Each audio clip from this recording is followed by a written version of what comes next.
نبی آخر زمان حضرت محمد مصطفیٰ صلی اللہ علیہ وآلہ وسلم پر کلام الہی کلام مجید کا نزول غار حرا سے شروع ہوا اور 23 سال تک نزول کا سلسلہ جاری رہا۔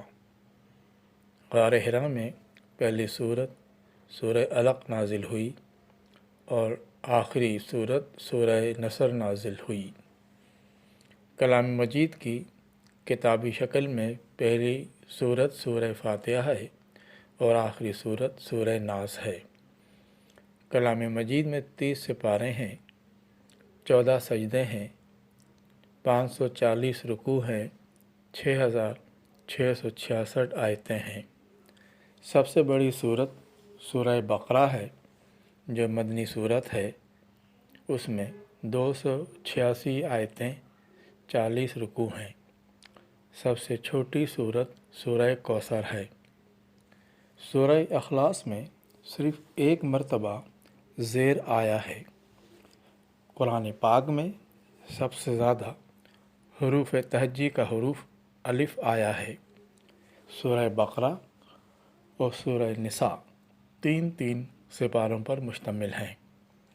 29 صورتیں حروف مقطعات سے شروع ہوتی ہیں، 86 صورتیں مدنی ہیں اور 28 صورتیں مکی ہیں۔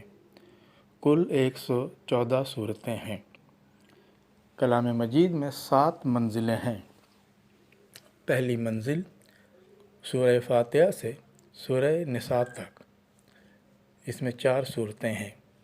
دوسری منزل سورہ مائدہ سے سورہ توبہ تک، اس میں 5 صورتیں ہیں۔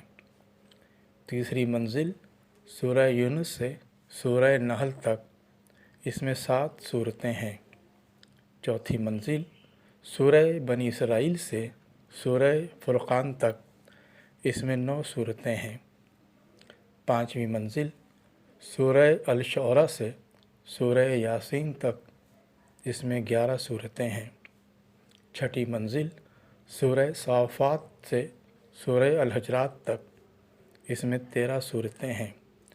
اور 7ویں منزل سورہ قاف سے سورہ ناس تک، اس میں 65 صورتیں ہیں۔ حضرت ابوبکر صدیق رضی اللہ تعالیٰ عنہ کے دور میں قرآن پاک کی کتابی شکل کا آغاز ہوا۔ حضرت عثمان غنی رضی اللہ تعالیٰ عنہ کی خلافت میں کتاب کی شکل میں مکمل ہو گیا۔